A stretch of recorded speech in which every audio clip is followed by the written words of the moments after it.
Seja muito bem-vindo ao Cantinho Teológico. Eu quero apresentar uma obra relativamente pequena, contém apenas 87 páginas, mas tem um teor muito precioso, e eu estou me referindo à obra de John Stott, Batismo e Plenitude do Espírito, o mover sobrenatural de Deus, que é justamente publicado no Brasil pela editora Vida Nova.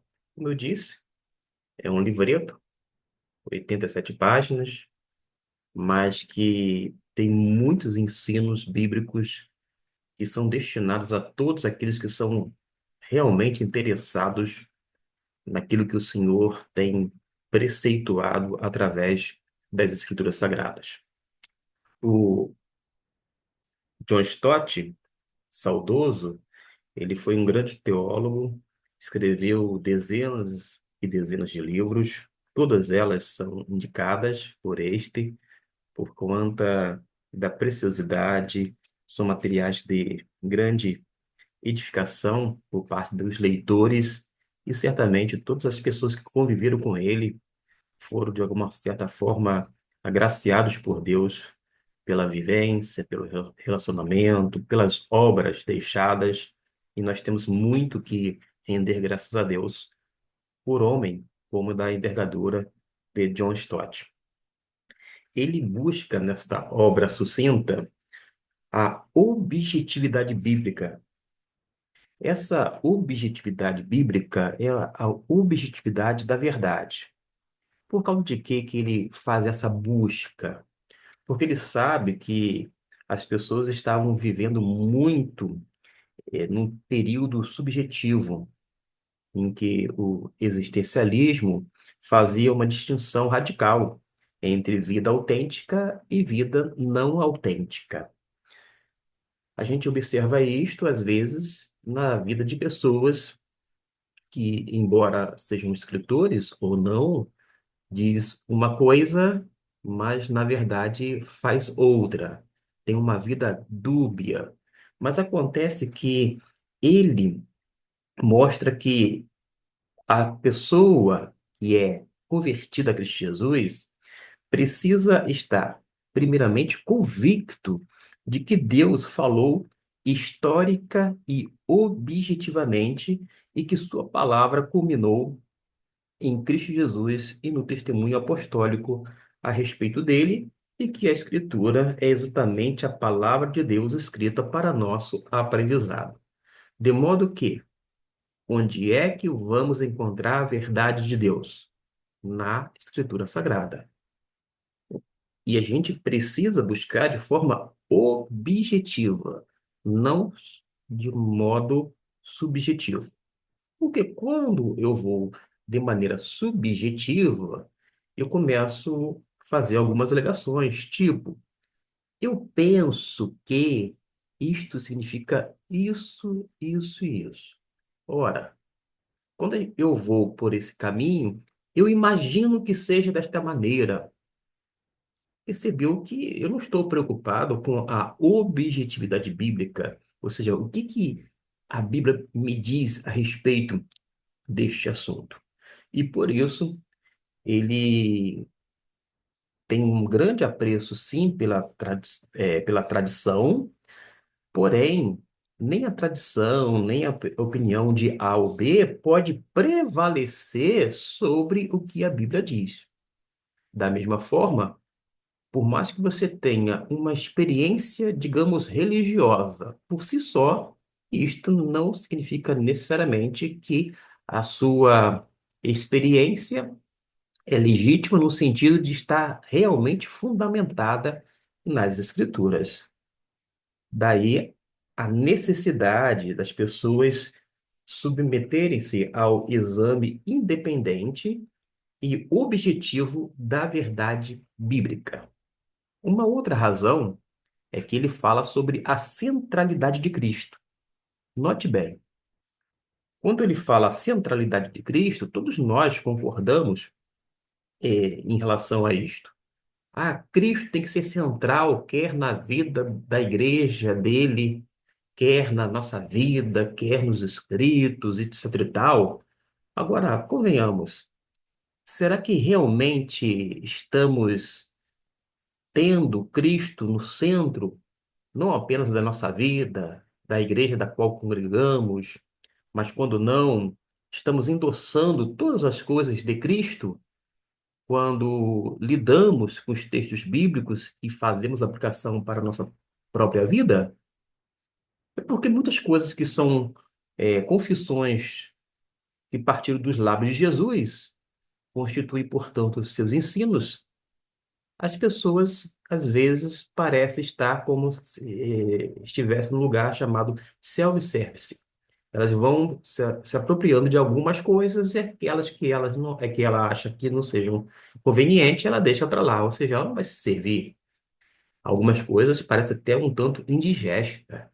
Acho que Jesus foi um tanto radical, por exemplo, quando na verdade nós precisamos nos assemelhar à pessoa de Jesus, porque Cristo Jesus, certamente, ele nos dá condições para sermos verdadeiros cristãos. Cristãos que o adorem em espírito e em verdade. E quando a gente pensa que realmente Cristo é o cabeça, não apenas da igreja, mas de todo o universo, e que todas as coisas convergem para ele, ademais, que Cristo tem a primazia e que nele, isto é, em Cristo, habita toda a plenitude da divindade, e que nele nós recebemos a vida completa, uma vida eterna, duradoura, aí vai ser suficiente para a gente entender que, de fato, há uma supremacia de Cristo e que há suficiência nele. E todos nós precisamos estabelecer algumas implicações. Quais são as consequências? Quais são os resultados desta concepção? Alguns cristãos dão até a ideia de se basear na doutrina de Jesus, tal como você veio a Jesus, o que é muito bom, porém agora você precisa de algo mais para completar este passo. São pessoas que dizem que a pessoa já está salva em Jesus, porém precisa fazer alguma coisa para garantir a salvação, quando na verdade a salvação é um presente dado por Deus. De modo que Cristo nos salva de uma vez por todas e completamente, totalmente, e ele nos oferece uma vida eterna. Aquela pessoa que é verdadeiramente salva por Jesus torna-se uma nova criatura, anda em novidade de vida, por exemplo. Logo, a gente precisa fazer jus a isto. E é isto que o John Stott vai propor no sentido de uma coerência, porque algumas pessoas dão certo destaque para a pessoa de Jesus, mas na prática deixa a desejar. É como se fosse algo estático, onde para ou imobiliza a pessoa e ela fica naquela mesmice e acha que isso é uma vida cristã, quando na verdade não é. A vida de cristã é bem dinâmica. A vida cristã, ela faz com que haja crescimento e, inclusive, maturidade. E as experiências que as pessoas têm tido aqui ou acolá nos arraiais religiosos, por si só, não garante muito menos o crescimento, tampouco a maturidade que é desejada da parte de Deus. Daí a gente não precisar, de forma alguma, de nenhuma experiência além desse relacionamento íntimo, profundo e duradouro com o Senhor Jesus, de modo que seja um relacionamento de fato completo. Mas ele vai dizer logo no prefácio da segunda edição, esta que eu tenho em mãos, que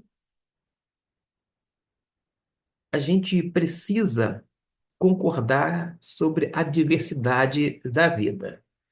E por causa de que ele chama a atenção disto?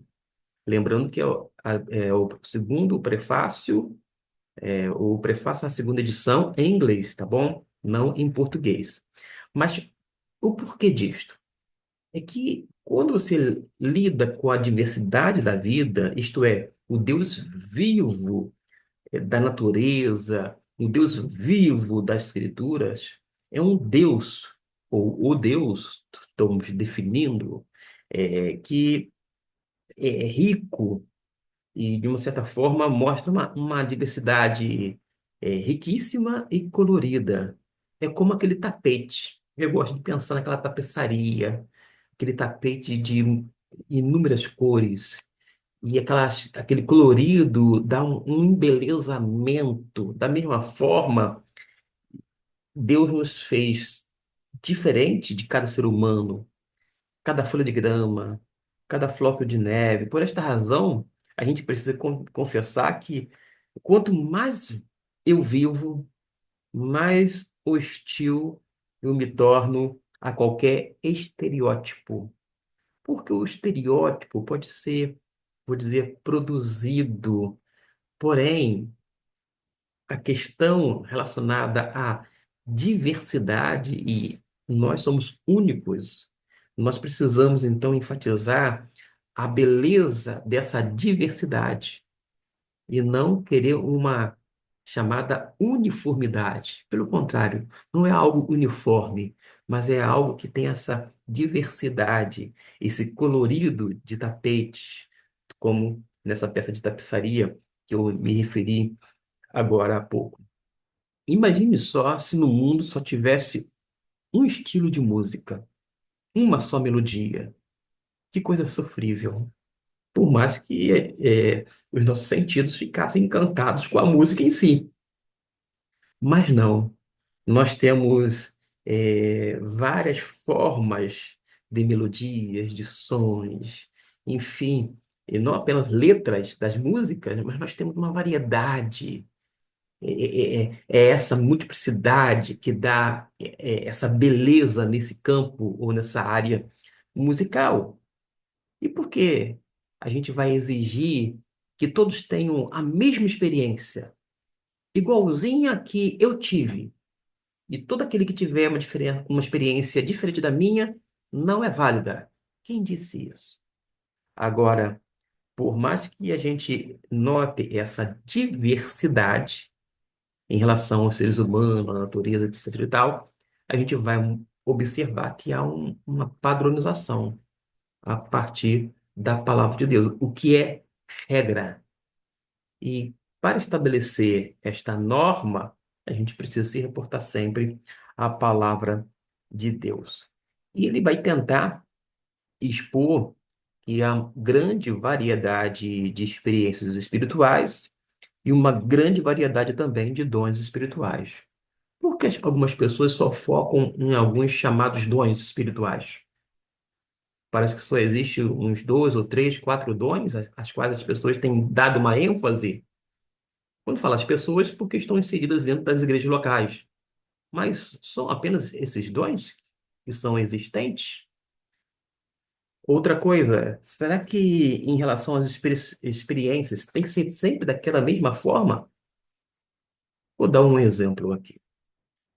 Eu conheci certo homem que teve uma verdadeira conversão. Mas ele não soube exatamente precisar o dia, quando não a hora exata de sua conversão. Mas ele sabe muito bem que após a conversão, ele que estava caminhando para um sentido, fez essa conversão, mudou completamente a direção que estava seguindo. A conversão dele era patente. Era de fato uma nova criatura. Mas ele, com toda a sinceridade, ele não sabia determinar, como eu disse, exatamente qual o dia da sua conversão. Não tem nenhuma memória, nada gravado na sua mente, no seu coração, para dizer assim: olha, eu me converti no dia 12 de janeiro de 2025. Foi no culto, na igreja X, durante a o expediente da noite. Nada disto.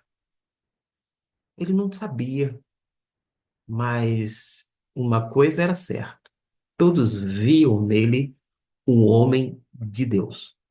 Por isso que a gente precisa não, eh, não tentar padronizar as experiências, porque tem que ser sempre desta forma e com este sinal. Quem disse isso? Por isso que a gente precisa, então, ler esta obra a respeito do batismo e plenitude do Espírito Santo. Que você faça uma boa leitura, que você possa adquirir essa obra, quer no sebo virtual, quer no sebo físico. Não sei se ainda está sendo é, publicado pela Vida Nova, mas você pode, no mínimo, pegar um livro emprestado para degustar um manar da parte de Deus. Que Deus abençoe e que você possa aproveitar esta sugestão.